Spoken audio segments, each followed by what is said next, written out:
come back to you. Let's see.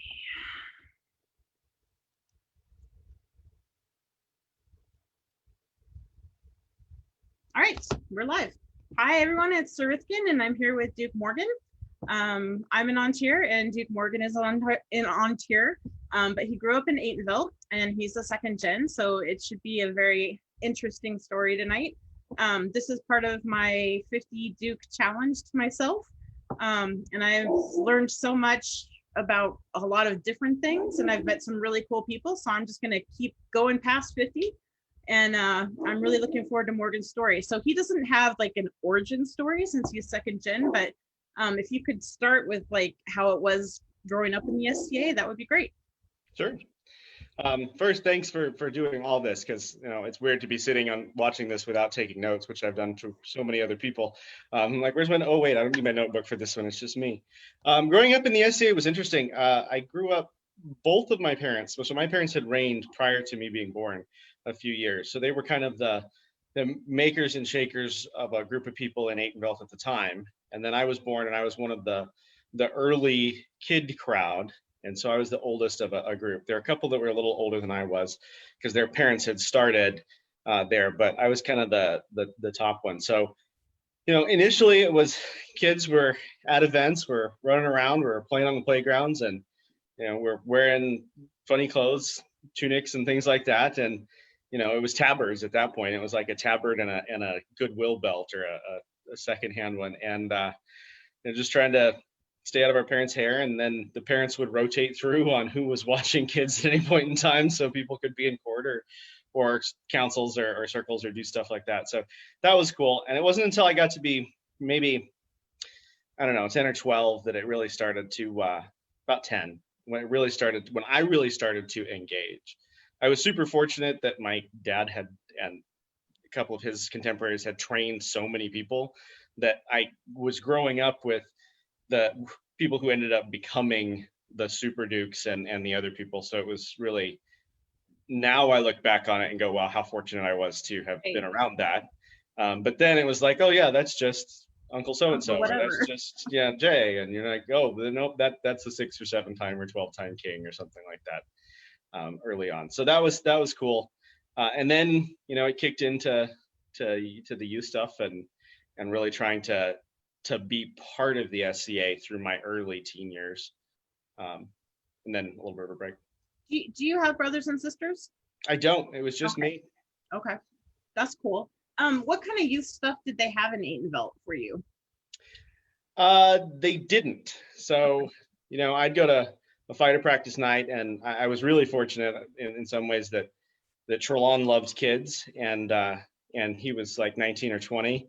And so he always carried 2 daggers in his armor bag. So he'd get off the field and we'd go, play dagger fight. And he let me win all the time. Now I know that. I didn't know it then.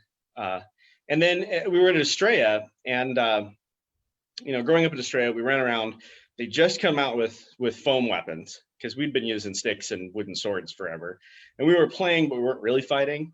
So I grew up with, unless they're in armor, don't hit them. So the kids didn't get broken and busted, and that was nice.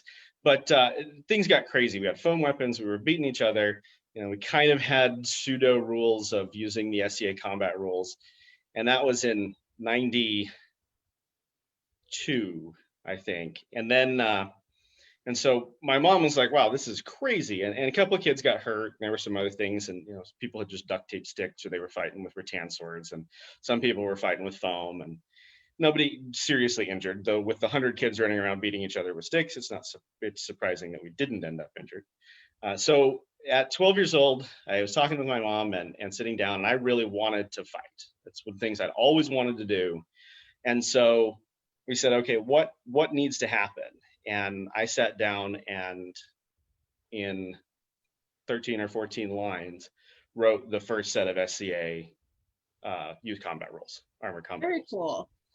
And my dad was really influential in that. So we got stuff, we built armor, we put on youth tournaments. I was running them all when I was 12, and then winning part of them too, because I was, second gen and I was a kid that trained in it. But then we developed it and expanded it from from Maiden Belt through Kaid and through the Outlands, and then it kind of expanded beyond that. So in the next few years, it had really spitballed into something that ended up being through most of the west side, and then people took it to Pennsic and the same set of rules and the same set of combats.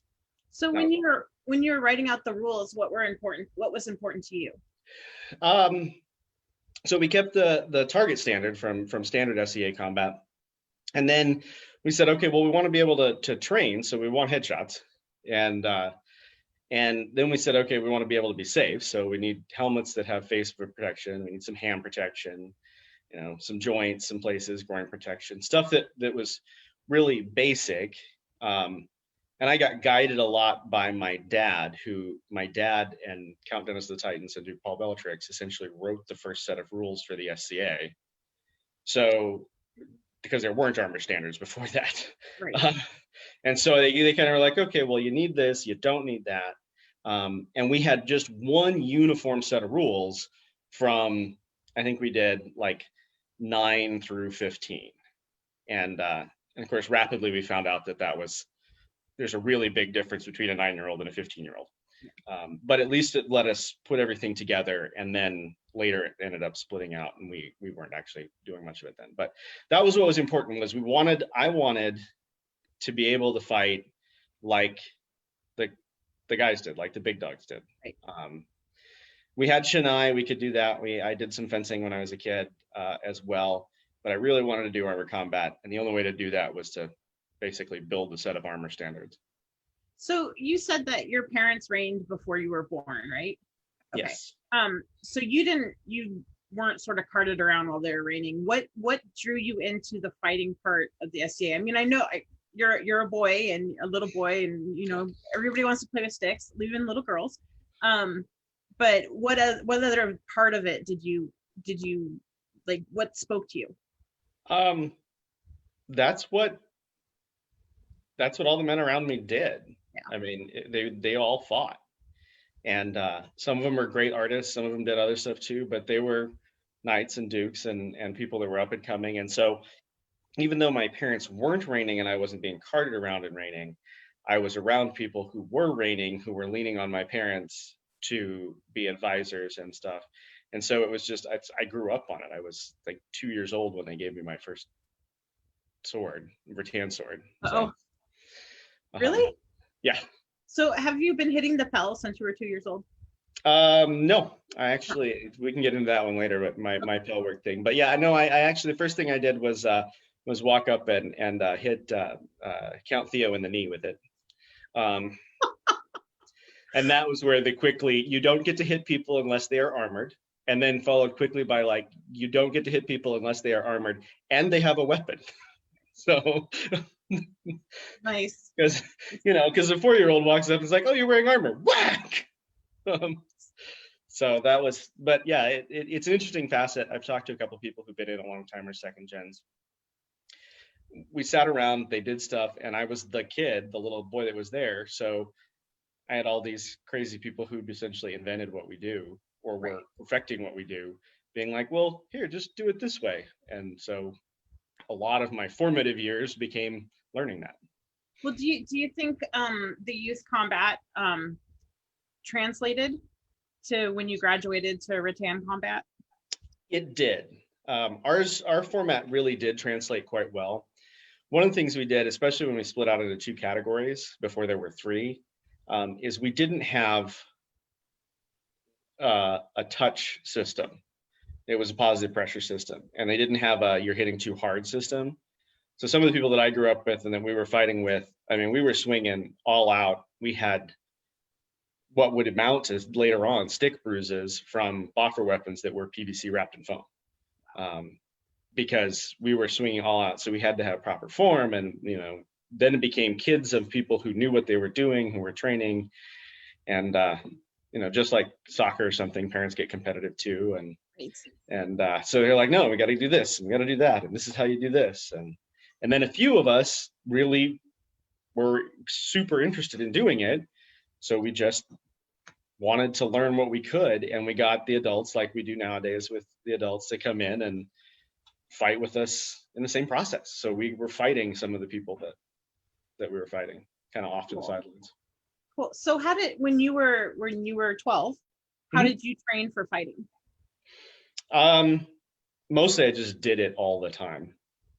There was no technical training. People would just fill my brain with stuff, and then I would kind of work it out on somebody else and then go through and do it. There was no training. I mean, I was a pretty scrawny little athletic kid, so I didn't have anything that I had to do. I just Right.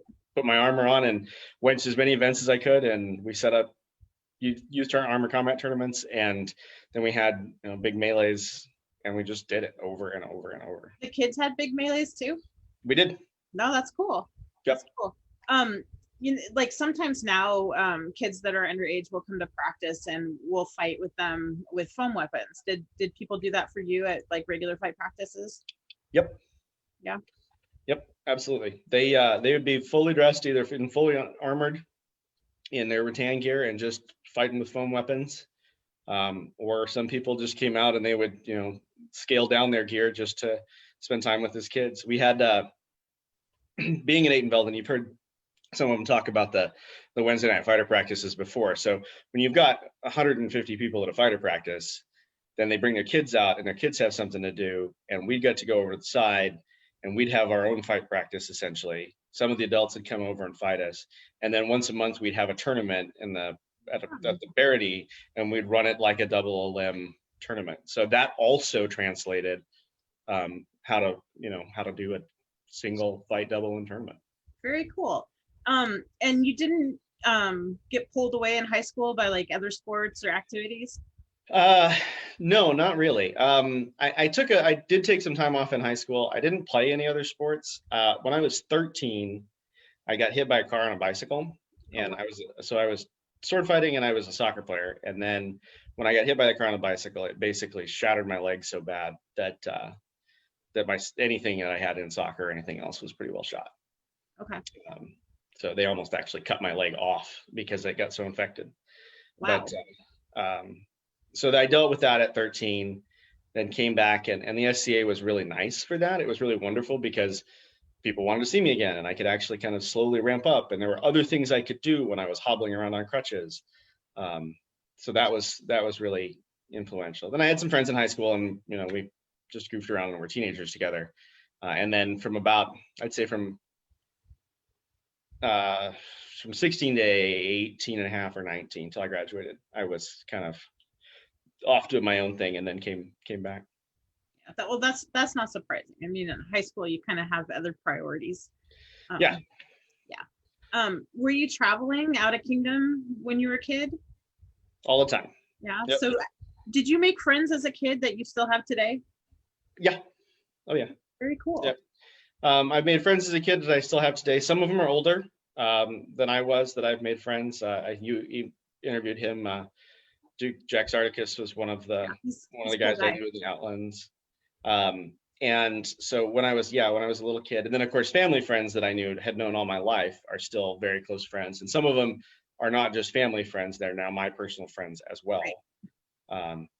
Because they were so much younger than my parents and I was so much younger than them, and that's like one of the things about the SCA is like I can be friends with people who are my parents' age and there's no interaction. It's not weird. well, yeah. Sometimes it still feels a little weird because when you think about the age difference, but when you're in the moment, there isn't an age difference, really, because you guys we all have the same interests, right? Yeah. So were you also exposed to some of the other parts of the SCA as a kid, like service and arts?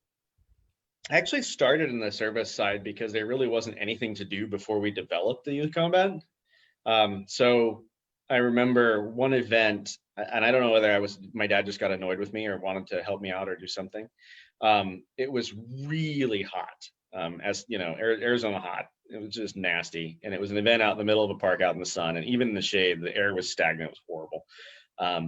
And my dad ended up handing me like a couple of washcloths, and he dunked them in the cooler. And we had some friends that were seated on the throne and some other people, and he sent me over to hand cold washcloths to the ladies and that were watching the tournament. And and that kind of got me kicked Popular. off on doing that. I was super popular, this little Yeah. 10-year-old kid going around cooling everybody off. And so that was kind of that got me into that. And then I did some field heralding, and I served on a number of court situations, and then we started the youth combat. And then of course that was actually, there's a lot of administration stuff to even running the tournaments and putting the stuff up and getting it there. And so I was doing all that at the same time doing youth combat. And then we had actually moved it to the point where we had Kingdom sign off, and we had the BOD sign off on it, and we were in process of developing the last set that was originally going to the BOD for the original approval. So I was actually 12, 13, 14 years old, with the exception of getting hit by a car, spending a lot of time doing administrative stuff as well. Right. I've run some tournaments and fought in them, and it's hard, and I can't imagine doing that at 12 years old. Like, that's a lot to juggle. Setup. I would run them occasionally if I was champion, but if I was actually fighting in the tournament, I didn't do like the cards and the pairs and things. Okay. It's a lot of work. Yeah, but then we had championships too. I mean, we had youth champions, and we had youth arts and sciences champions, and we developed part of that just kind of as an offshoot of the youth armored combat. And so we built this whole we had baronial champions, principality champions, and kingdom champions with regalia and stuff that you actually had to Super do. cool. And then it was your responsibility to put on the next tourney. Super cool. That's super cool. So when did you graduate to rattan combat? So I started with rattan at about 15 and a half, and cobbled together in my dad's little gambeson and some armor. I was so skinny that my dad's band braces, I could buckle them together and wear them as body armor. Wow. Of course, my dad's huge too. So, and especially was bigger then. I mean, he was big, but yeah. So I wore that as body armor. Started 15. I fought in my first tournament at about 15 and a half because they were kind of letting us fudge that line. And then that year they changed the SCA requirement to go from 16 to 18. And that's part of the reason that I kind of, wandered off, because I'm like, well, now I don't have anything to do. Right. I can't go fight with kids anymore, and nor do I really want to. And I can't go fight with the adults. And I'm a teenager, so I can't just, hang out with dad's friends all the time or Right. do that. That's not fun. I remember the first time I fought really single combat rattan, and it was my dad, and it was in Count Dennis's in front yard. And I was doing okay because, I was hot something. I'd come out of the youth stuff and things. And he looked at me and he said, all right, here, I'm just going to hit you harder than you're ever going to get hit in the SCA. I'm like, okay, can I block? It's like, well, you can try. I'm like, okay, that's great. So I was starting with the plywood shield at the time. He throws a flat snap. I pull it up to block the flat snap. It's great. He sheared a 5/8 inch plywood shield off at my knuckles, hit me so hard in the head, he dropped me to the turf. Wow. Yep. I was like, okay. And I think to this day, I've never been hit that hard. Wow. So he just wanted you to know that this is like the absolute limit. It's never gonna be worse than this. Yeah. Okay. He's like, this is how we fought when I was winning crowns, and Dennis and Paul and I were doing things, and we were breaking shields on each other, and we were. Yeah, there's some video from back in the day, and man, they were like cranking up from way back here, and like everything. Yeah. Yeah, it's fun. I've seen the weapons and stuff that they use, and it was like I will hurt myself just trying to swing it at something, let alone trying to do anything cool with it. Right. So growing up with all these people around you that reigned multiple times, and basically your uncles, how did you choose who to squire to? That was an interesting situation. So I had left SCA, come back. I was fighting. I came back in, full bore. I was doing all kinds of fighting. I was doing really well, and I was really trying to push to get knighted. And I had kind of squired to my dad early on, and my dad doesn't really take squires, so it was just kind of a thing. And then as I began to push up, I started to get to this kind of people telling us from inside the circle there that, if I ever wanted to be knighted, you have to be a squire because you have to learn something about it. You can't do it without that. And so we went through a process of trying to figure that out. And I was probably so I started again really heavily fighting at 19. It was probably 3 years before I actually determined somebody to squire to. And Phelan Arias had been knighted, and we had been friends. And actually, I was in process of he was he was in the middle of one divorce, and I was in the process of moving from my mom's house into his house. We were going to be roommates, and we trained together all the time because we were learning from the same people. And I was like, well, if you guys are gonna make me squire to somebody, I'm gonna squire to this person who's a really good friend of mine, and it's not gonna be good. And it was actually ended up being a really good thing. I kind of thought about it. Sorry, Rich, you're gonna hear this. I kind of thought about it as like, well, here's somebody I don't actually have to listen to. Like, it's not one of these crazy people. But that was good in a way, because I think I learned a lot as friends from somebody who was a little bit older than I did. And then in other ways, it was really good because it helped me distance myself from my dad's shadow, which was huge. I mean, the only people I know at that level are like the Bellatrix boys, whose shadows cast that far. Right. And so it really helped. And basically, I had to almost disown my family to become my own person. Right. That's interesting, because I've talked to Brian a little bit about growing up as SCA royalty, and it's kind of a big burden to shoulder, and to become your own person. And do you feel like that was sort of your way of doing that, is going to Arias? Yeah, so Arias, and then one of the dukes that was training us at the time, who had just come back, who was a phenomenal fighter, Duke Eric, and so distancing with that, and then becoming involved in part of a kind of loose knit household with some other friends that did stuff that was very distant, not camping with my family, not doing anything with them, basically. And I was even in separate vehicles to events in Australia and stuff. So, and I went to a lot more during that period than I think my dad had, just because I was just going to fight, just fight and fight and fight. Right, right. So I'm gonna take us back just a little bit, because Merrick asked a really good question. So Merrick says, and this isn't a funny question. Sometimes I can't tell with Merrick, but no, it's okay. I've known Merrick since I was 19 years old. So, okay. So having grown up in the SCA, how has the availability of youth activities changed? What changes would you like to see for that bridge period between youth and adult activities to potentially retain youth membership transitioning to an adult? Like for your own kids, like what would you like to see?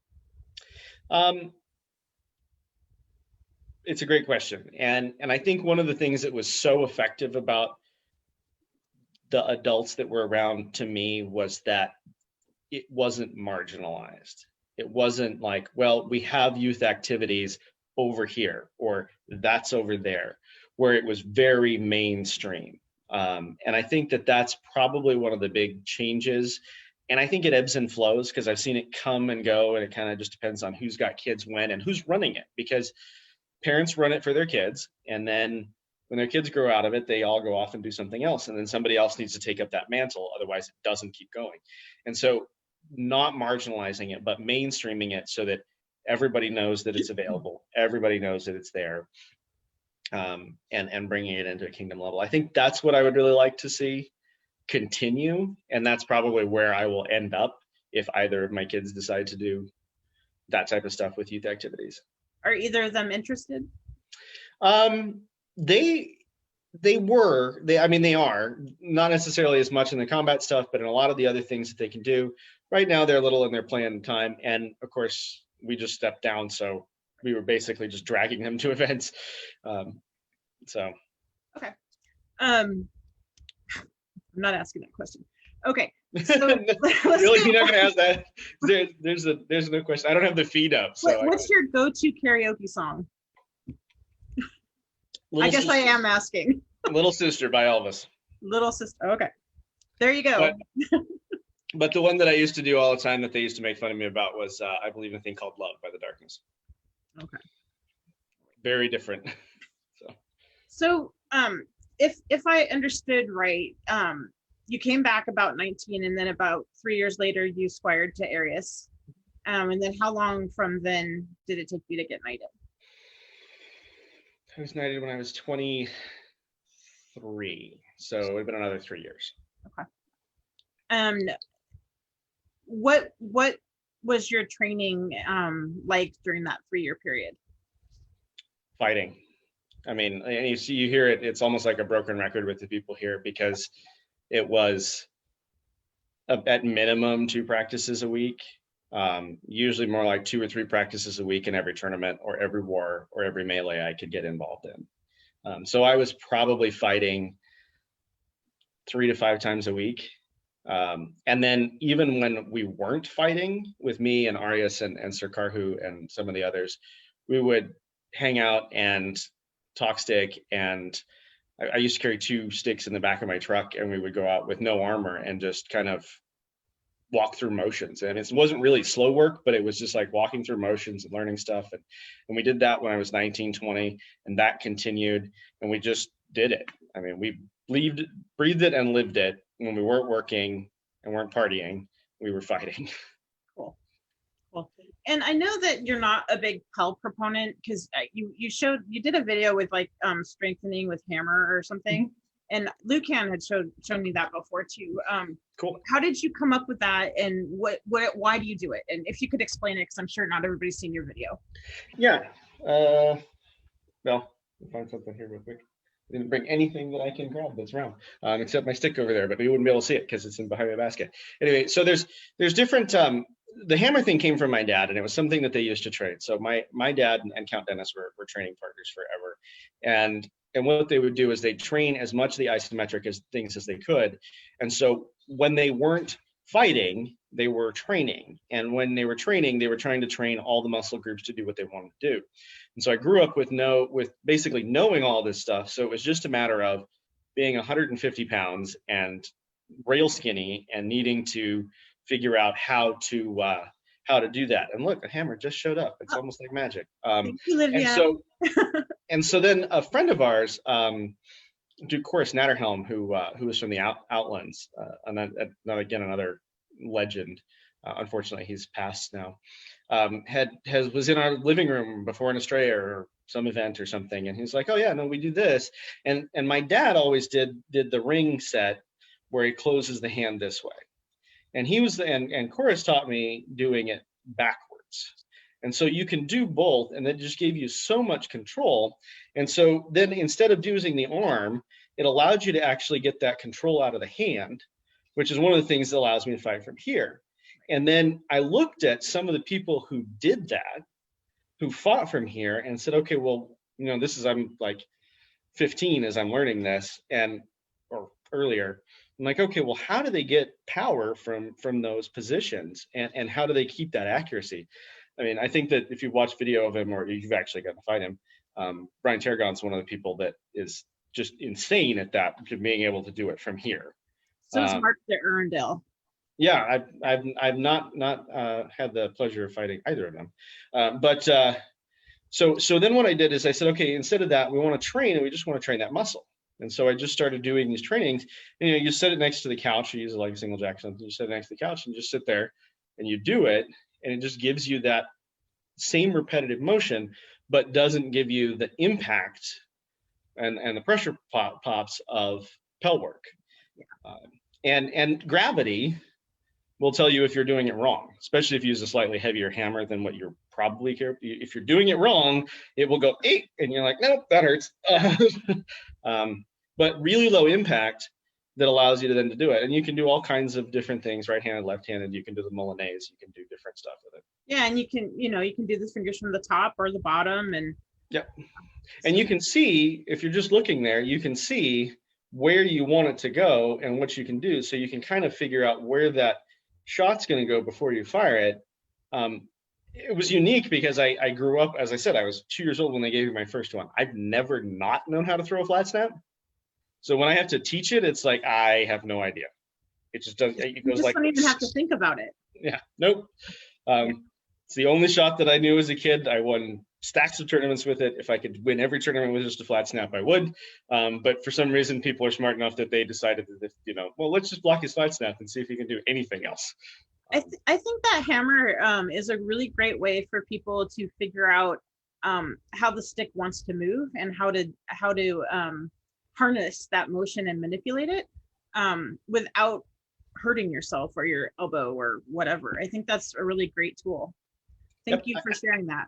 Absolutely. And keeping your elbow tucked in when you do it. And I'll do the video. There's a couple other ones there.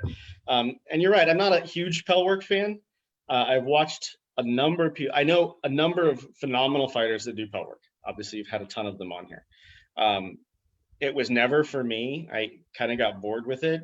And I was much more of a reactionary fighter and always was, partly because I started as being really little. So I couldn't, I'm not going to dominate anybody. And then it just stuck. And I was like, well, why would I train to throw 30 shots when I really only want to throw one? And like perfect timing. And yeah, it is. It's all about timing. And then you'll hear me mention him a couple times. Duke Eric von Strad, who learned from Duke Mark and Duke Trelawna and Duke Bryan, came down and he's like, instead of trying to find a Pell, he hated Pells too. He's like, instead of trying to find a Pell, go to practice, find somebody that's 2 or 3 levels lower than you, and practice what we're learning on them. Right. So especially when you're not a knight. So it's like, okay, it's not the new guy, it's the guy that's been there for 10 years, but you're not a knight. So it's not expected that you have to dial it back for another unbelted fighter. Right. Right. So. I think people sometimes forget that it's okay to lose that way, as long as you're working on things to get better. You don't always have to be the best person at practice, even if you're not knighted. Like, nope. Nobody expects you to win practice. So nope. Okay, so Merrick asked another really good question. He said, what was the most challenging aspect of squiring to a buddy versus squiring to someone you viewed as a hero or a mentor? Not that you didn't see Arius as both. Yeah, no, and he's become very much a hero. We've been ebbed and flowed in our friendship for decades at this point. I think one of the biggest challenges is that I wasn't ever held to some sort of really regimented standard. And Merrick knew me back then, so I was very much of a punk when it came to that, and very full of myself. And so sometimes Rich Arius couldn't sit on me, partly because he was that way too. Whereas I think one of the other more older or more reserved kind of heroic knights would have been able to say, hey, you really just need to shut your mouth. Did you get that from a different avenue? They tried. I think they tried to tell me to shut my mouth. And I was like, well, make me. And that's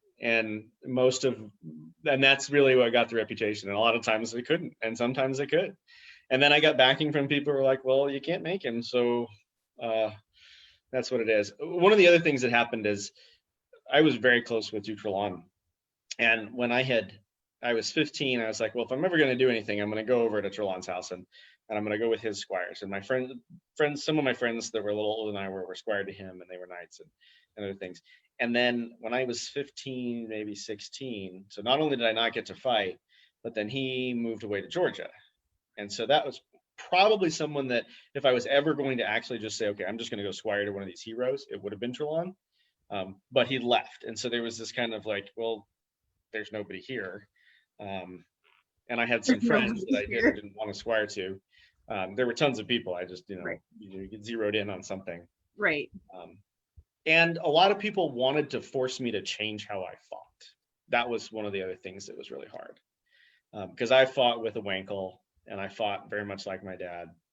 And it served me very well. But the only reason I switched is because I got tired of making shields, because I kept there was a handful of people that intentionally broke them just so they get me to quit fighting with that shield. Did you start with a Wankel in youth combat? Yep, fought with a Wankel and fought with a Madu. Okay, and a Madu. Yep. Okay. Do you still pick up the Madu? I don't think I've fought Madu in probably more than a decade, 10, 15 years or more. And you switched from Wankel to an 8 and heater. It's an 8 and heater. It's right? An 8 and heater, yeah. Yeah. 24 by 36 standard 8 and belt heater. Yeah. And the reason that they're 24 by 36 standard 8 and belt heaters is because Illusion Armory made them 24 by 36, so they all came that way, and they were all drilled and ready to go, and so everybody had them. And But yeah, no, I switched to I fought with a smaller heater that was a friend of mine's for a little bit, and then the shield that I fight with now was a hand me down from another friend whose son had really stopped fighting, and he didn't fight with a heater because he fought with a round, and so he gave it to me, and it is the same shield I fought with since I was 19 years old. Those shields are made to last, I guess. It was indestructible. I've made a number of them for other people, and none of them have lasted like that kind of first generation. So did you switch to heater before you got knighted? Okay. I did. Okay. Yep. I switched to heater. It was fairly early on. I was probably 19 or 20. They'd blown apart too many shields. I just got tired of trying to cut out and run new shields. I was doing them. I was going through about a shield every 3 weeks with my Wankles. Yeah, that's too fast. Yeah, I'm like, I don't even go through sticks that fast, even when I was fighting 4 and 5 nights a week. So I was like, okay, fine, we're going to aluminum. And the aluminum Wankles don't work because flat aluminum vibrates so dramatically. Right. So switched over to that. Cool. So you talked a little bit about I don't know, like young man arrogance or whatever. Was that one of the things that you had to work on to get knighted? Like, or was that never an issue? Actually, I think it was there were 2 things that were the hardest to overcome. One of them was my own young man arrogance, which if any of the chivalry says they weren't arrogant in their teens, they're lying. Well, right. Yeah, everybody in their early 20s thinks they know everything. That's just normal. The second thing to get over with was, and it was probably even harder, was some of the animosity of some of the chivalry towards my dad. Okay. And being essentially used in some ways to try and poke at him because he was really untouchable. He ran the Aytonville Council Circle forever. I mean, he was the oldest knight. He stood at every court. He invested every king. He held the sword for almost every single knight that had been made there. And there were a couple that were a little older than he was, but they didn't play. And so he was the guy. And so that was one. There were the 2 things. One, I had to get over myself. Right. And I think that once that finally clicked, that was really important, even though it was almost the point where they wanted me to be so much more mature. They wanted to be like in my mid-30s mature. Right. When I was in my early 20s. And I certainly wasn't, but I'd started to pick up that maturity level, and that was one of the things that really clicked. I think this sort of a theme with some of the younger dukes that I've talked to is this idea that you have to be a certain thing to get knighted, and that you aren't allowed to grow after you get your belt. And I think that really does a disservice to not just the younger people, but really to the order, because we could use different viewpoints, and everybody does mature eventually, usually. So it's kind of an interesting phenomenon. That's just sort of an aside, but no, you're absolutely right. We've got our female knight views, we've got our different ethnic background views, we've got our different age level views, we've got our different SCA age level views, and if we don't have that as an order of the chivalry, we're kind of like stuck in this box of we want somebody to fit this thing, but that could be hurting us rather than helping us because we don't have somebody looking in from the outside. Right.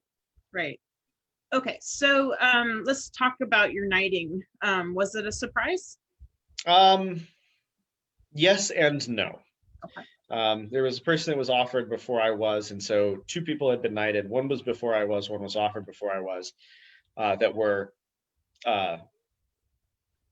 kind of shocking, and some friends and family friends were really miffed about it. And so I kind of knew that there was that I was really at that level, and everybody expected it to happen. And the crown that did it really I thought he hated me. He really started putting me through the ringer right before it happened. And looking back on it, of course, well, that makes it happen. And then the day that I was offered, one of my biggest detractors and somebody that I've had on and off relationships, positive and negative, in the SCA with all of my life, walked up and handed me his chain and said, "I just need you to hold this for the day." Okay. So at that point in time, I'm like, okay, so this is going to happen, except the king hates me. So is he doing it because he feels like it's bad, or does the king hate me, or what's going on here? And it was a king that I didn't particularly have a close relationship with, but I'd never had a problem with before. He's a really great guy. And then that day on the field of Estrella, I was going to say, wasn't it an Estrella knighting? Yeah. It was. Casca was knighted Estrella. Casca was knighted Estrella. Phelan was knighted 3 years later at Estrella, and I was knighted 3 years after that at Estrella. Very cool. So did other people know, like, was the vigil already set up, or did you have a tunic, or no, because you were on the field?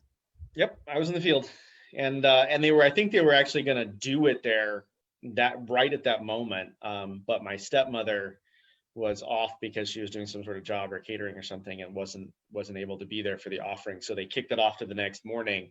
And so I ended up, my dad didn't have a vigil, Phelan didn't have a vigil, so I was a non-vigilant knight, what we call Knight of the Sword.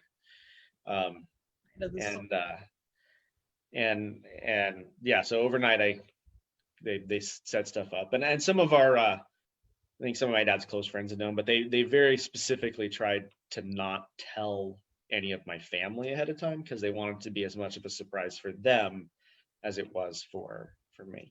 That's nice. Yep. Yeah. Go ahead. I was super fortunate that it happened to be the year at Estrella when they brought the entire film crew out and did the whole thing, so I have all of it on film. Nice, like good film. Yeah, on good film, on professional boom cameras and sound effects, and yeah, it's very cool. So did you get any cool regalia? I mean, you must have, because I did. I got quite a bit. So I don't know that there's any really coolest piece of regalia that I got. Obviously, to have somebody that had been a very big detractor of mine give me their chain was big. And then I got the knighting regalia that went down through our line. So Casca's belt that knighted Arias, that then knighted me, and then Arias was given a chain by Sir Seth, who was somebody that I had fought with and kind of helped bring me back from at the 19. So I'd fought with a time, so that was really neat. And then one of the old masters from the SCA, but one of the earliest in Aydenvelt, outside of the first gen guys, Master Baldric, that day repurposed, after it happened, he repurposed his Master's Baldric into a belt for me. Cool. And I still have that one. I've passed on Phelan's belt as his squires have gotten knighted, or Casca's belt really. And then I've got a couple of chains. Like this one came from my dad, and this one's one of the early ones, and I think he got it from John Whitewolf, who got it from Henrik, who was part of the original set of chains. And and then Duke Trelawn gave me a chain as well that he had brought all the way from Georgia, because he happened to be there at that Estrella. That's super cool too, because he meant so much to you. He did, yeah. And then Count Dennis did the ceremony for us, and my dad obviously held the sword, and then probably, I guess, the single most important piece of regalia was my dad's spurs. So my dad made his spurs when he was a bull rider when he was 15 years old, and he'd worn them since he was knighted. Wow. And had never given them away, and gave me his spurs. So wow, that's really special. Yeah, so those will never go. I mean, outside of my own children, those are never going to leave the blood family. Do you have squires? I sort of. I've taken 3 squires. My first squire has left the SCA. He was doing really well, but he hurt his back, and he's a construction worker. He's a journeyman wireman, and he basically could choose to keep working or keep fighting. And he said, nope, I'm going to go work. And he said, well, if I'm not fighting, then I'm not going to really hang out and drink because it's boring. So I'll go off and do other stuff. And he was working a ton anyway. Second squire that I took was a friend who would love to be a squire, but then right after he squired to me, he went into the Army. So he's owned by the U.S. government right And he re-upped, so I don't know if I'll ever get him back. So, but he's also got 2 little kids and a family, and he's in the Army. And then the third one was a friend of mine that was just a situation where he'd acted as that since I brought him in, the former roommate, brought him into the SCA. But no, I don't have any active squires, nor do I have anybody that I'm working with. I kind of say now, instead of taking squires, I take knights. And because most of the people that I work with are already knights, and we're working to push beyond that, like Sean does, push beyond that being a knight into that being a royal bear. So so let's talk about that a little bit. So what kind of things do you do with people to push them towards their goals? I do a lot of one-on-one training, and so whether it's at practices, and we're fortunate that we're here in Stromgard, where we've got this insanely deep pool. It's a great very practice. similar to what you get when we're not in COVID situation, but we got this insanely deep pool. And so then I start basically saying, okay, where are you at as a competitor? And there's 2 things that really need that I work on, and 2 avenues. And sometimes it's both, where you take a competitor who either is physically there, so their fighting has hit a physical level that they are capable of doing it, but they can't do it mentally. Or you have a fighter who is mentally there, but doesn't have the physical prowess to do that, and we need to hone that. And occasionally you end up with fighters that are in both, where you're like, okay, well, let's bring both of them up to do that. Like one of the people that I work with now was physically a top tier fighter, like a top 10% fighter, and all the time. But the problem was that those tools don't work against the top 1%ers.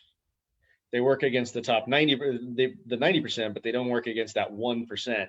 And so we've had to scale back some of the learned behavior and rebuild some of the behavior so that it becomes less, physical and more mental.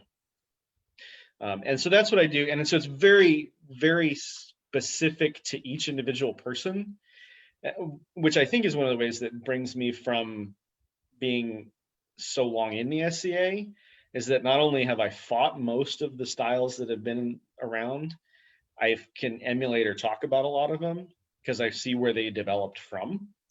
And so I can say, okay, well, if you're having a problem with this fighter, or you're having a problem with that fighter, or these are the styles that will work, I can put those all together and present them to someone as a unique piece. Interesting. So how did you discover that you like to do that? I started teaching fighting when I was a kid to the other youth fighters because I wanted people to fight. And then when I was early teens, I started doing that to bring other people up. And it was always ingrained in me that the way that we continue to do what we do is to pass it on.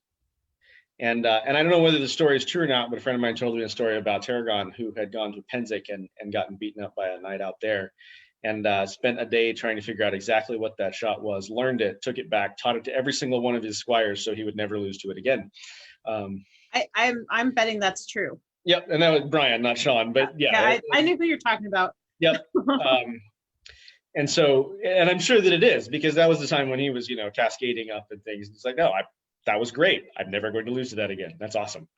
And so I just hung out and I stood and I listened and I kept listening. And then anytime people have come to me, I've said, okay, well, let's do this and let's do that. And let's speed this up or tweak that there. Cool. So Merrick has another good question. He says, in this vein, what common characteristics do you look for in a knight, or that these knights possess, that inspires you to put time and energy into that level of encouragement and training? Drive and commitment are the 2 things. They have to have the drive to actually do it. So I've had there are a handful of knights that, well, I really want to get this better. I've done that. They go to practice once a month or a couple times a year. And they've never developed the physical characteristics that are required. I mean, they want to want it.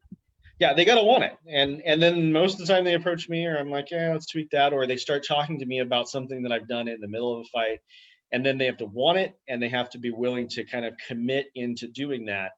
But they have to be, for me to even put the time in, they have to be really already committed, and it's very reactionary. My rule was always the rule of the people that I grew up with.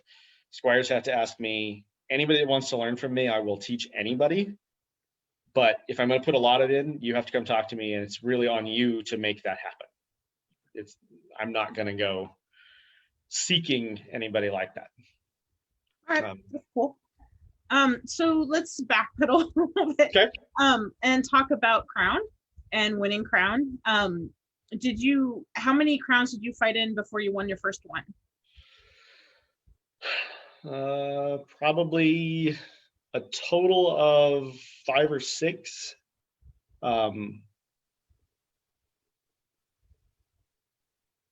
Over quite a number of years.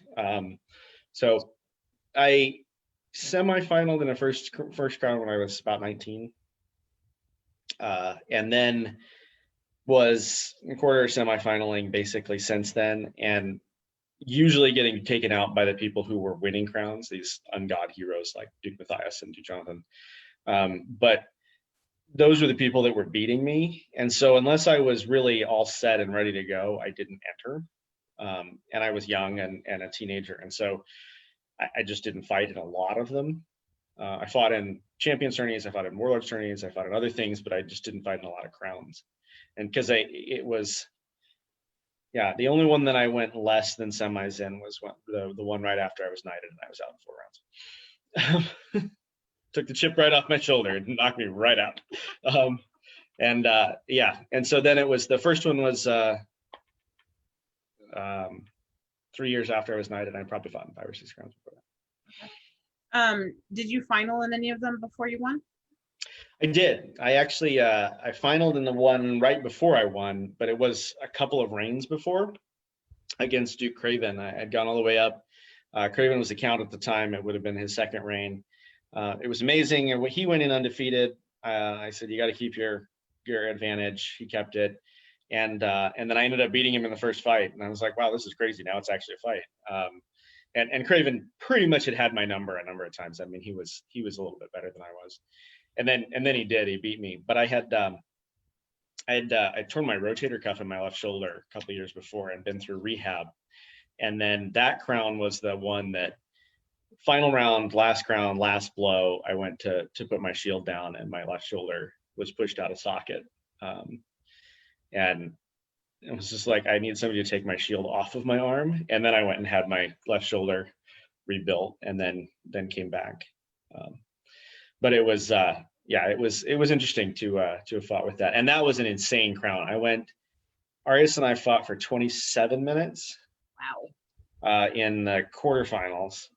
And then now Duke Walrick and I fought for like another 17 minutes in the semifinals. And then I went 10 minutes later into the finals against Craven with one loss. And that was an insane crown. So tell me about the first crown you won. I gamed the rules a lot. I fought in reverse a whole bunch. Arias was king at the time. Went all the way back, just working hard to try and win it. It was the first crown that I was not really trying to focus on winning. I was really just having a really good time and doing some good fights, and then got really fortunate. Ended up in the finals with a phenomenal fighter and got a very lucky shot right in his face. And that was it. That closed it out. So you say something interesting that a lot of the people I've talked to have hit on, is that they don't focus on winning it, and then it sort of clicks for them. Was that something that you had struggled with before, or how did you figure that out mentally for yourself? I had completely struggled with it, but I didn't know that I struggled with it. So, I always thought, like, coming up from Arias and some of the other people that I talked to, and Trelon and some of those guys, you got to kill them, you got to get in this mindset, you got to do that. But what would happen is I'd spin myself up, I'd overthink the fights, I would crush my anxiety, which was always horrible anyway, and it's still horrible before a list.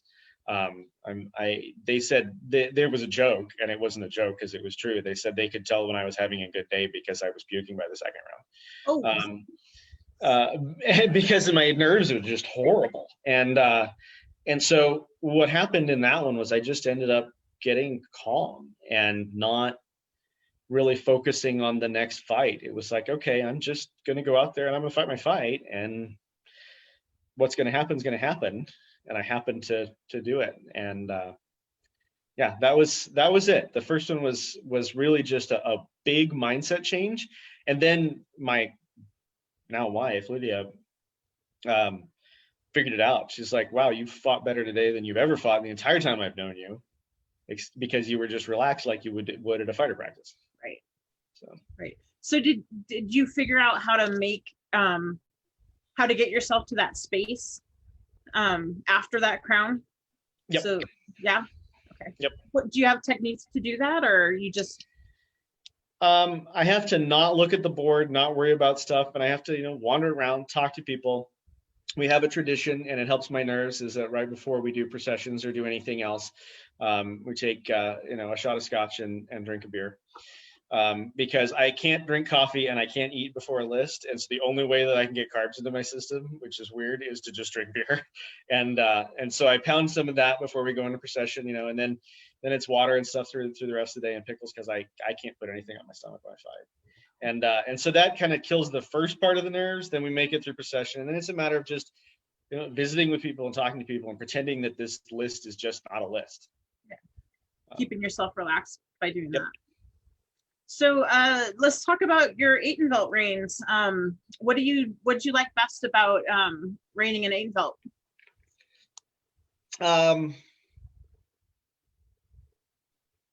So the first one was the shit show. I made a lot of mistakes because I was really young, and potentially had some bad advice, but also I would take most of that kind of coming in as a second gen, and this is the way things are going to be, and that's really not how things are. The second reign was kind of the comeback reign from that, because the first one was when I got sanctioned. So my membership lapsed 2 days before we stepped down. Oh. And so I got sanctioned by the board. They upheld the reign. There was a big fight in Intra-Kingdom about it. And then for a period of time after that, there were a series of crowns kind of off and on that had said, hey, we really would appreciate it if you just didn't fight. And so, we've always said that I've been held out of more crowns than anybody else in Aytenvelt. And then in 13, we were sitting there and I was looking at the Estrella calendar, and it was going to be Estrella 30. And I said, I didn't do an Estrella reign the first time. It was Spencer reign. I said, you know what, I would really like to see if I can do this. And Livia said, oh, okay, you can go practice, whatever. So I started going to practice twice a week, and I started doing stuff and just started to ramp up, and then entered that tournament, won that one hands down, and then had a really good second reign. We had the biggest difficulty was having the kids, but had a really good second reign. We got to know so many people. We worked exceptionally hard to try and rebuild Estrella from some of the bad problems that had happened there. That's where I met Eric and Rafina and Sir Justin. And we really worked to rebuild and bring people back together, because the first reign that we had was when Artemisia walked out from Estrella, when they had said, we're not going to do it anymore. And then by the time we were in the second reign, it was just Aytenvelt. Nobody else had really done it. Outlands was a pseudo partner, but they weren't doing anything. So we tried to work to bring them back to the table, because we have friends over there. And then we worked real hard to bring the Caidins back in and bring the Artemisians down and bring people back in to try and build Estrella. And so I think that was probably the most amazing thing. And we had a phenomenal support staff at that point, because the second reign was when we realized, hey, you can't do it all and you can't make every decision. You have to surround yourself with people who you trust and are smart enough and know enough around you to be able to say, I'm going to give you carte blanche. If you think you can make this decision, make this decision. You don't have to talk to us unless it's something that you need input from the crown on. And that was really helpful to do that. Yeah, and for people that aren't doing the math, there is about a 7-year gap between your reigns. Yep. Yeah, it was like 6.5 from the first one. So they say it's a 6-year itch for me. It's 6 years between reigns. Okay. That sort of jives. It was about 6 years, and then you won in Antir as well. That's correct. So how is it different reigning in Antir from Atenveldt? I think there were a lot more similarities than there were differences, which was really good. But first of all, in Atenveldt we crowned ourselves, and in Antir we don't. That was kind of weird. And no Atenveldt knight would get caught dead pointing their sword at a king. You get your spurs hacked off for that. Yeah, it's about trust up here. It is. No, I understand the reason, and I can see the dichotomy. But that was the first thing that when I went down there I was down there for work again, and a friend of mine was like, "So how does that feel?" I'm like, "Oh, it felt really weird." Sure. He was another second gen who'd grown up with me, and whose dad was also a knight account. But I think that it's interesting because in Atenveldt, when I ruled Atenveldt, we didn't have anything but Arizona both times. And so you could cross the state and the entire kingdom from corner to corner in 7 hours. Right. So a long distance trip was like 4 or 5 hours. And that's like a day trip in Antir. Yeah. It is. So then it was, so you could actually, in a reign, you did a lot of stuff, but you could hit a lot of things. And in Antir, you really have to pick and choose. And that was, I think, one of the most difficult things, is that we wanted to do things in the similar fashion and hit those areas, especially some of the smaller, more out of the way areas, as much as possible. But it's just so hard because there's so much with 2 principalities in central Antir that you can't get to everything that you want to get to. I think that was the hardest part, was trying to say, okay, well, what can we cut and what do we need to do to make sure that we can get all the things that we need to do, because our calendar got dictated by baronial changeovers mostly. As well as trying to actually get to meet and see people. But there were a lot of similarities. Both of them are Crownsword is Law kind of kingdoms, and not just in name only. Like they'll pretty well say, yeah, no, that's fine. It really is in Antir. For people that aren't from up here, the crown decides, and you basically shut up. Yep. Yeah. Atenveldt was very much the same way, and that's actually what got me in trouble a whole bunch of times, because then they're like, "Okay, that's what you said. Now you live with it." Yeah, no, that was. I think that there was a lot of similarities, but the biggest difference was the space. We are very large, and not just geographically, but populace wise too. Like we're a very large kingdom. I think like the core kingdom probably could, just population wise, be 2 kingdoms by itself, just like the I-5 corridor. Okay. And people don't understand. Like, our crowns are very often, there's 2,000 people through the gate. So yeah, they're big. So cool. So what were you most surprised about when reigning, like either kingdom?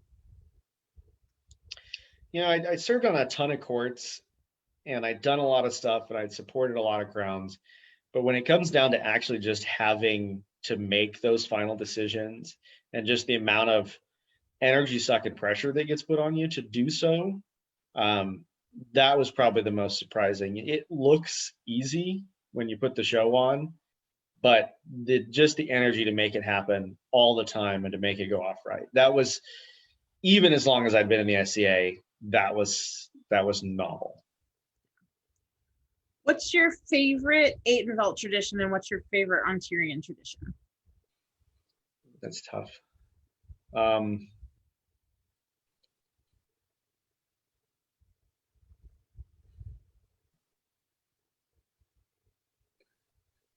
You can pass. No, it's a great question. I'm thinking there's one that stands out, and I wouldn't say it's my favorite Atenveldt tradition, but it's one that stands out very different. Is that in Atenveldt, it's long live the queen, and then long live these sovereign lines at Atenveldt. And in Antir, there's long live the king, long live the queen, and then there's we started doing on tier because we had to fill something in that gap, because for us it was like there's supposed to be something there. And so that was very different. Usually there is 2 on tiers under after that. I don't know when that disappeared, but yeah, because there should be, it's a weird, awkward silence when there's nothing after that. Exactly. You're like, there's a gap. We need something. And so that was interesting. No, outside of that, I don't think that there's a lot of there's a lot of great traditions in both kingdoms. And I've been around long enough that I've watched tradition change. So it's interesting, not as much in Ontir, obviously, but in Aytonville, I got to watch tradition evolve. Sure. Yeah. And that was fascinating to watch. But yeah, no, I don't think that there's much difference. Okay. This is sort of a weird question, but how was it to come up to Ontir and not have the shadow of your parents? I know your dad came up with you, but like people know you and don't really know your dad up here. Yeah. It was new. It was neat. We actually kind of got to make friends. We'd pretty much, after the last raid, we had the little kids. We said, okay, we're stepping away. We packed everything up. I took the job up here. We were going to move up here. And so we sat down and did stuff. And then Olivia was we were waiting to sell the house in Arizona. We had a very small apartment here in Vancouver. And then she was like, I'm stir crazy. I've got 2 tiny kids and that's it. There's nobody for me to talk to, nothing. It's like, can we at least go to a fighter practice? I'm like, sure. There were some people we had met, and we went out to a Stromgarde fighter practice, and I was in shorts and a t-shirt, and I was over on the playground and stuff, and with the kids, and they met Kjartan's kids, and it happened to be Kjartan and Shea and Tiernan and Miranda and Eric and Rafina were there. And it was really funny because I was standing off to the side, and Kjartan, being Kjartan, came up to me and he's like, oh, it's really neat, and we do this, and he was kind of giving me the new guy thing. I'm like, okay. And I was wearing a Millennium Falcon t-shirt, so I was already in his mind. That was yeah, it. You were his people. Yeah. And so I was like, yeah. And he's like, well, I'm like, I've done it a little bit in the past. And he's like, oh, really? Yeah. And I'm like, yeah, it's just, it's all put away. I don't have to do this stuff self-available right now. And he's like, well, how much did you do that? And Rafina stuck her head up and she's like, he's a 2nd generation Duke. I'm like, oh, thanks for outing me. Yeah, so because it was funny because we reigned the first time at Pennsic with Tiernan and Miranda when they were king and queen of Ontir, and when we reigned the second time at Estrella, Eric and Rafina came down. So both sets of Ontirian crowns we had reigned with happened to be at the same place the one night we decided to show up. So. And nobody told Kjartan, and I'm sure Kjartan was like, yeah. Well, and we didn't tell anybody. We knew where it was, so we just kind of showed up, and and just so that Olivia, who could talk to anybody, could talk to adults. And we could let the kids play on the playground. No big deal. That's cool. And then I met, we had met Justin, so we got to talk to him, and met Rainer and a couple other people, and they sucked me into cobbling together a kit of armor and going out to practice. So the rest is history. Yep, mine was still in storage. I finally got it out of storage a year later. Cool. Very cool. All right. Well, did we not talk about anything that you would like to talk about? No, I mean. Okay. No. Well, we're all right. We're a little bit over an hour, so we're about where I like to be when we look at the sword. So why don't we look at your sword? Yeah, I need a new one. I think it's a little dead. Oh yeah, that's pretty dead. Yeah. So I've fought with 36s and 38s most of my SCA career. I've never fought with anything shorter than 36. Fought with some 40s at once. That's too long. It was really 38. My construction is basically 1.25" rattan with nylon strapping tape vertically, and then I do a spiral wrap usually down over the sweet spot, and that just saves my sticks. Sometimes I don't do it if I get a stick that's really heavy or really out of balance, just because I don't like it. But a lot of times I do that, and you can actually see by where it's exploded that there's right on the front edge, right below this point, which is actually the split of my hand is where I put the sweet spot mark, but essentially right there, right below it is where it's exploded and the tip. So most of my work is done either right there or right at the tip in that range. And you don't plane it? Nope. No. Okay. No, everybody I knew fought with round sticks. Nobody did plain sticks. Initially, they weren't doing them because the rattan, I think, was just degrading so fast that they'd crush them. Oh. So I fight with aluminum basket hilts. I hate plastic basket hilts because they throw my stick balances off. Sometimes I carve my handles. This one happens to be carved. Sometimes it's a round stick. Partially, it just depends on whether or not I can get my hand around it. I do not fight with a trigger. I think they are good for a couple of things, but in many cases, I think they build bad habits. Partly because I do that different ways that I close my hand, is that if I have a trigger, then I start relying on that trigger, and that causes some other problems. They can do a little bit more when you're firing a flat snap. They can do a little extra with a wrap. If you're throwing a thrust, they can be very helpful. I don't thrust, so every time I do, I always end up trying to play like pool with my stick and forget that there's a rest of the sword there. Yeah. Like, or I throw two shots right at the tip and the thrusting point comes off. And so I just was like, no, tried it a couple times, not my thing. So tell me about not curving your handle, because that's very interesting to me. Laziness. Okay. Mostly. So if I can get my hand around it, I found that I get very little extra from carving my handle. I mean, I have a glove anyway. I've got the grip. I do have a habit of sliding my hand up and down inside my basket hilt to change my range. So if I want to throw, if I'm closing in real tight, I'll come real high into my basket and shorten my stick range. And then if I'm throwing something that I know is maybe a little out of reach, I'll slide it all the way down and catch a little bit more range out of it. And so if I put exactly where my fingers go in or something like that, it prevents me from being able to adjust. It's only an inch and a half, but it can change me from a 36 to a 35 or to a 37. And where do you get your basket hilt from? I scavenge them off of people nowadays. Okay. They are they're old Illusion Armory basket hilts, and they've been out of business for forever, or Scott quit making stuff. And so anytime I see them, when people have them, I usually try and pick them up. I actually just bought a spring steel basket hilt because Arias, a couple other guys had switched to them, and I said, hey, how does it feel? I hate plastic. How does it feel? And I said, oh, it's good. I'm like, okay, well, I'll try that. So I've got a new rattan order, and I'm going to put a spring steel on it and see what happens. Because I blow these tabs out all the time, and eventually the rivets just give way, and I can't re-rivet them anymore. I just brought a spring steel one too, and I'm going to try it the next time my husband is well and we can get in the backyard and fight. Yeah, you're lucky. Very lucky. Yeah. Olivia said, I mean, I can swing a stick at you if you just want to put your arm around and let me hit you. I'm like, no, no. So before we go to the top 10 or the last 10 questions, Shaya wants to know why you make your cocktails so strong. I started cocktail serving when I was like 8 or 9 or 10. And everybody drank heavily. So, you just be like, well, you got to taste it. And then I found out that you can make cocktails that are highly alcoholic that don't taste it. And that's what wrecks people. So I on the same subject, I want to know how you make your Mai Tais so good, because the Mai Tais you made at Sport of Kings were delicious.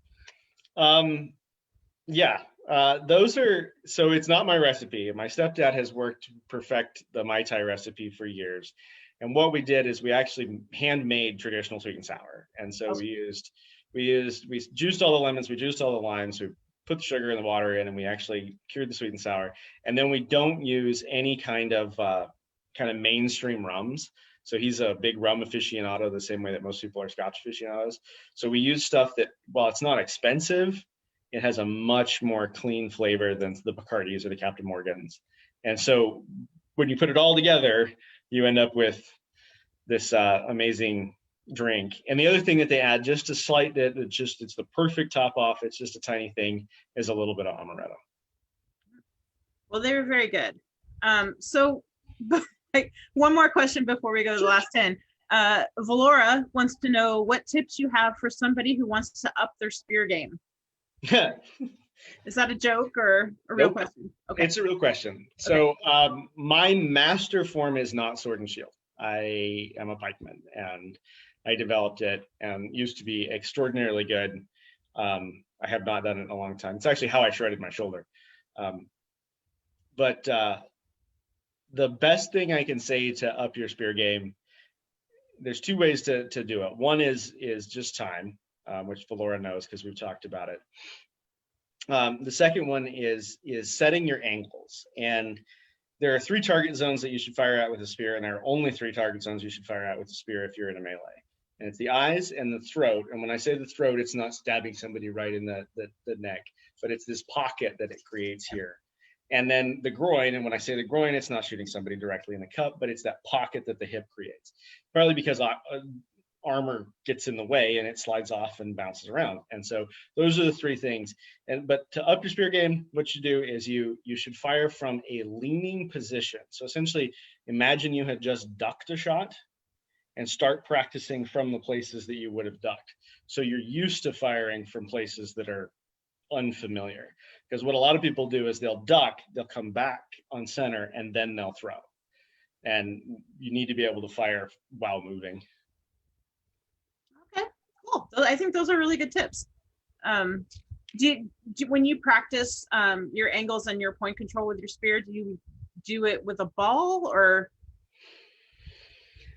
Again, we were fortunate that we had 50 people aside at a fighter practice every week. So I really just got to hit people in the head. So in this time where we don't have access to that, how would you suggest somebody train? So there's two ways. One is you can do it on a PEL. It's great. Adamar talked about the electrical tapes on the PEL for targeting. You put the electrical tape in the same spots and you just poke at your PEL. The other way is to take a hole saw that's 3 inches. Well, you start with a 6-inch saw hole at the at the face, and then you do a 3-inch hole at the throat area, and then a 4-inch hole in kind of this offside groin area or the lower gut. And you actually try and put the spear tip through the hole without hitting the edges, kind of like playing Operation at 9 feet. That's pretty cool. Good tips. All right. Then now we're going to, I'm not looking anymore. We're just going to, okay. It's okay. I'm good. If you could fight anyone in the world, who would it be? Brian Tarragon. Okay. Yeah, he's a very fun fight. Yep. And the guy has knowledge all over the place. Like, yeah. Who would you like to see reign in your kingdom? Oof. See, now this is a tough one. Or Antir, whichever. We'll stick with Antir because here's the thing. There's two answers to this in Antir, because there's who I'd like to see reign and who I'd like to see win.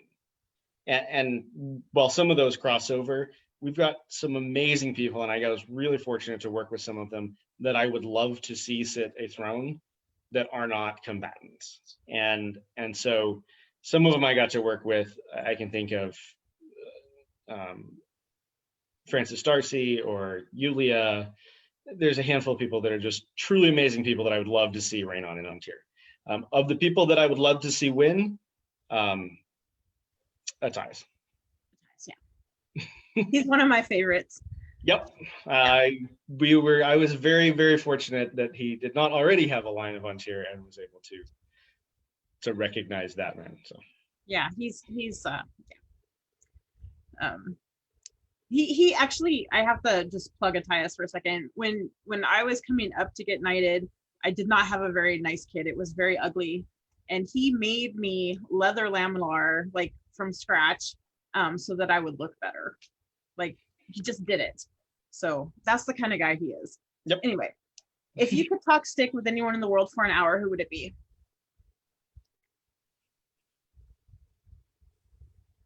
You know, there's so many people that I've seen stuff on here that I had never heard before.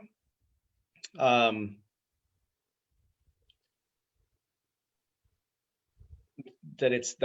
a really hard one. To just sit down and talk stick for an hour would probably be, if we could get him to actually talk stick again, would probably be Duke Eric von Straub, who doesn't fight anymore, doesn't play anymore. What's your favorite medieval-esque or period movie? Oh, I grew up on all of them. Sure. They were documentation when I was a kid. Um, you had the barbarians and the from Conan and everything. So a lot of people say Excalibur. I think that the one that I watched the most and I came up with the most and probably as a kid was the one that I would always go back to was Errol Flynn's Robin Hood. Okay, that's a good one.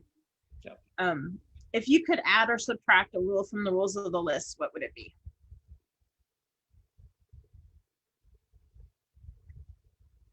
That one, I've been thinking about that one, and I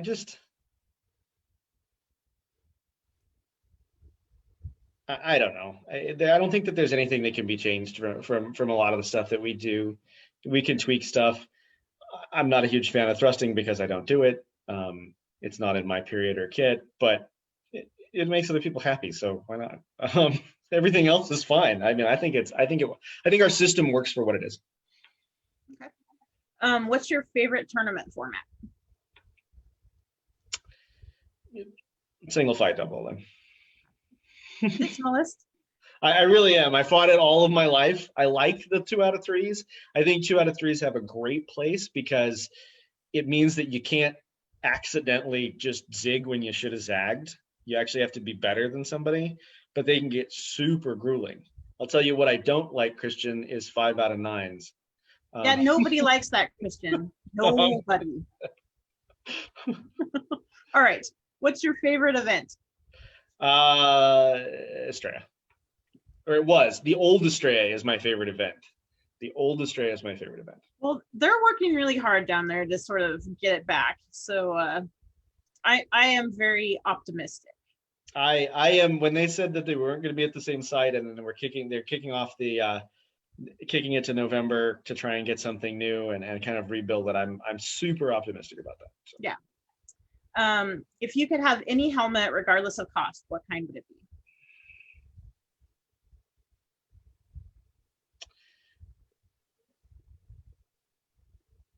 I don't know. I made my helmet, and it's off of Casca's patterns. You talk to him. He's amazing.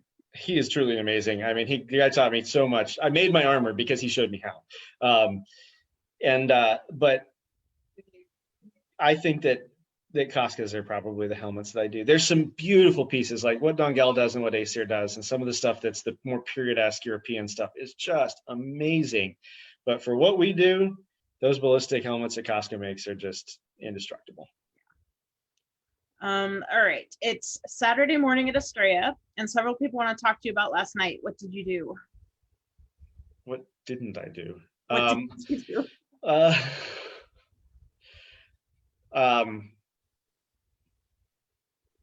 Yeah, what didn't I do?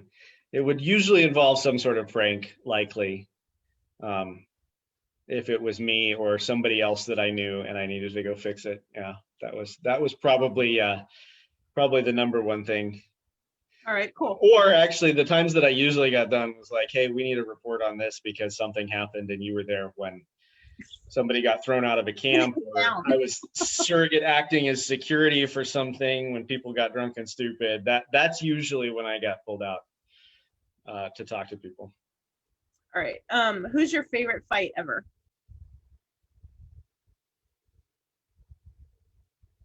God, I've been fighting so long.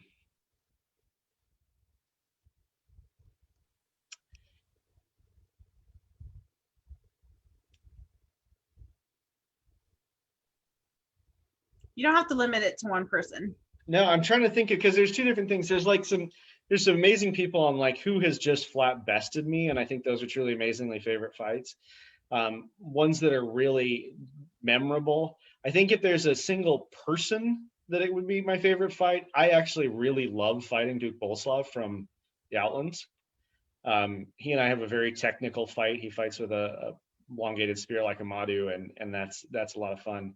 Most recently, my favorite fight, which was the first time he and I'd ever gotten to fight, was with Sean. We actually just got to really swing stick, and that was cool.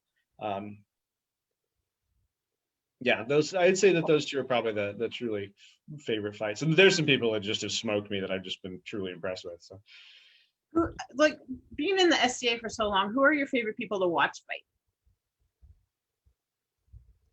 Like if you're at Estrella and people are doing pickups and you see somebody out there, who are you actually like you have to watch them?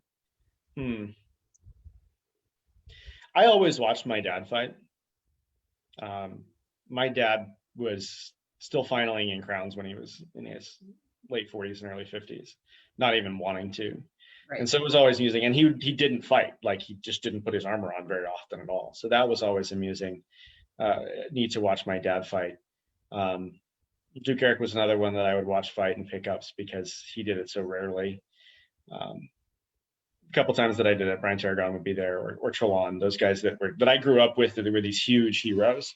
I think probably one of the people that was most fun to watch at those, rest his soul, was Duke Matthias from the West. And He was a fantastic fighter, like He was. fantastic. Yeah. And he had so much joy in it, and he hit like a truck. But it was just, there was no ego in his fights. He was just having fun and fighting. Okay, so the bonus question is, who is the cleanest fighter in your kingdom? And you can choose either Aiden or Antir. Well, Antier's easy. I still think it's Matthias. It's the same person. I think he's super clean. In Aitenveld, honestly, I don't know now, because it's been so long since I've been there. I've seen some truly amazingly clean fighters. I think that His Highness Zipster is probably one of the cleaner ones that I know, having experienced him. And Merrick's okay, you know. Merrick can sing his ass off, though. No, Merrick's awesome, and he's an extremely clean fighter. I was just giving him more time. So, hey, somebody asked a question earlier, and I should have just asked it when you were talking about your dad. But did you ever have to fight your dad in a tournament? Yes, I fought my dad, never in a sword and shield tournament, but I fought him in two-handed sword tournaments. And Was I that fought him. Fun or weird? Oh, it's fun. Okay. There was a period when it was a two-handed weapons tournament. There were two-handed weapons tournaments, and I was fighting with spears, and he would come out with his glaive or something, and I was just enough faster and better with him with spear, and I was winning pretty much every two-handed weapons tournament you could. And I asked my dad, I said, okay, I want to see what it's really like. Let's go in the backyard and really go to town and see what it's really like to fight the guy that is just amazing with a two-handed sword. And I was even at peak of my game with a two-handed sword, and he was old and fat and retired, or at that point as a fighter. I was hard pressed to do 50% against him. Wow. I was like, I can't imagine just how good he was when he was. All right. Well, thank you for answering all my questions and for letting me keep you a little bit long. It was a super cool perspective, and hearing all about how youth fighting got established. That's super cool. Like, what a legacy to leave in the SCA for all of the children. Having a child myself, I know how desperate they are to have something to do at events, and that's super awesome that you and your family took the time to do that. So thank you very much. Thanks everyone for joining us. Tomorrow I am talking to His Royal Highness Martin from Trimaris, so that should be super fun too. So thanks. All right. Bye. Thank you, Rivkin.